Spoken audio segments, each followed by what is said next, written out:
আজি চাওক অসমত বিহাৰী কেইজনমান MLA হৈছে আৰু বিহাৰীয়ে অসমীয়া গৌবেক বুলি কৈ আছে আৰু মিয়া কিমানজন মিয়া MLA আছে আৰু চব মিয়া কেইজনে অসমীয়া গৌবেক বুলি কৈছে। আমাৰ মনত প্ৰশ্ন, কিন্তু এইটো এটা ডাঙৰ প্ৰশ্ন। আমাৰ মেইন প্ৰশ্নটো হ'ব যে আজি গৌবেক ধনীৰ ৰাজনীতি চলি আছে নেকি অসমত?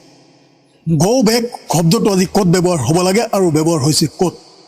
আজি চাওক অসমীয়া গৌবেক বুলি বিহাৰীয়ে শাসক কেনেকৈ কৰিছে, এই শাসক কোনে দিছে? নিজকে এবাৰ প্ৰশ্ন কৰি নিজেই উত্তৰ উলিয়াই লওক। গৌবেক এইটো এটা শব্দ নহয়, এইটো এটা অসমৰ অস্ত্ৰ।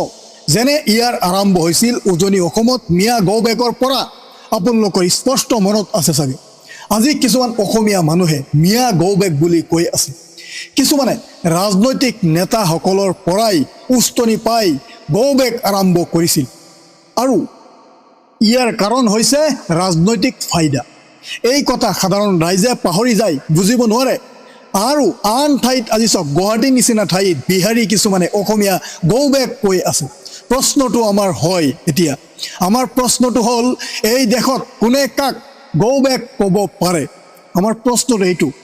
য'ত আজি প্ৰশ্ন কৰিব লাগিছিল চৰকাৰক, য'ত আজি প্ৰশ্ন কৰিব লাগিছিল মূল্য বৃদ্ধিৰ ওপৰত, তেলৰ দাম বাঢ়িছে ইয়াৰ ওপৰত, কিন্তু চৰকাৰে লগাই দিছে আজি প্ৰতিবাদ কৰিবলৈ অসমীয়া গৌবেক কৈছে।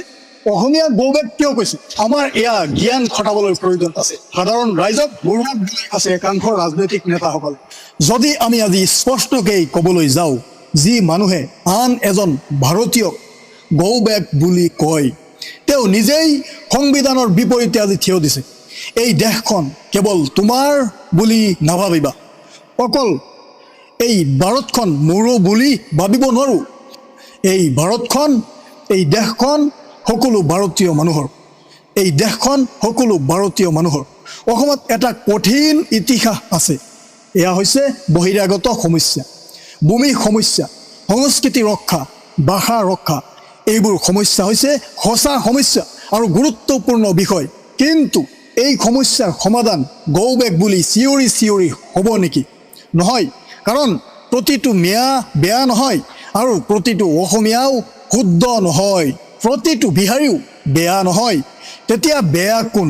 প্ৰশ্ন আমাৰ বেয়া হৈছে, প্ৰশ্ন আমাৰ বেয়া হৈছে যিসকলে আপোনাক উস্তনিমূলক মন্তব্য দি আছে। চোৱা বন্ধু, যদি তুমি আজি কোৱা মিয়া গৌবেক, তেন্তে কাইলৈ আন এজনে ক'ব অসমীয়া গৌবেক। তেতিয়া এইটো শেষ হ'ব ক'ত? আমাৰ প্ৰশ্ন এইটো। শেষত আমি সকলোৱে নিজৰ নিজৰ মাটিৰ পৰা নিজকে উলিয়াই দিম নেকি? নহয়, অসম্ভৱ। এয়া কেতিয়াও সম্ভৱ নহয় যে নিজৰ মাটিৰ পৰা নিজকে উলিয়াই দিম।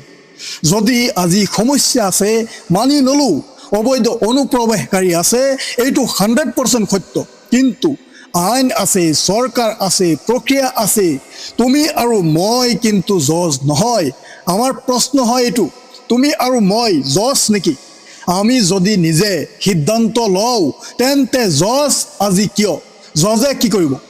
সমাজটো অশান্ত হ'বই, হ'বনে নাই? সমাজটো অশান্ত হ'বই, কিন্তু সমাজ কেতিয়াও আগবাঢ়িব নোৱাৰিব। অসম আমাৰ, কিন্তু কেৱল জন্মৰ বাবে নহয়। যি মানুহে এই মাটিত সন্মান দি থাকে, আইন মানে, তেওঁ অসমীয়াৰ দৰে সন্মান পাব লাগিবনে? আমাৰ প্ৰশ্ন। চাওক আজি ধৰ্ম, ভাষা, নামৰ ওপৰত ঘৃণা কৰিলে অসম আগবাঢ়িব নেকি? যদি আমি এইবিলাক কৰোঁ, তেতিয়াহ'লে কেতিয়াও অসমখন আগবাঢ়ি নাযায়। অসমখন সদায় গৰীব গৰীবেই হৈ থাকিব, কেতিয়াও ধনী হ'ব নোৱাৰিব। যদি আমি এইবিলাক লৈ কিছুমান শব্দ লৈ ৰাজনীতি কৰি থাকোঁ বা হুলস্থুল কৰি থাকোঁ। চাওক, গৌবেক বুলি কোৱাৰ আগতে নিজকে এবাৰ সোধক, মই কিমান পাৰ্চেণ্টেজ সঠিক?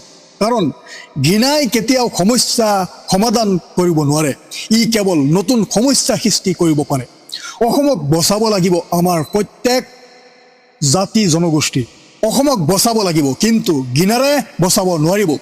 বুদ্ধি ব্যৱহাৰৰ জৰিয়তে জ্ঞান অৰ্জন কৰি অসমক বচাব লাগিব, অসমক আগবাঢ়ি লৈ যাব লাগিব। বন্ধুসকল, যদি ভিডিঅ'টো অলপো ভাল লাগিছে, তেতিয়াহ'লে এটাকৈ শ্বেয়াৰ কৰি প্ৰত্যেকটা মানুহৰ ওচৰলৈ ভিডিঅ'টো পঠিয়াই দিয়ক, যাতে সকলোৱে বুজিব পাৰে যে সমস্যা ক'ত আজি।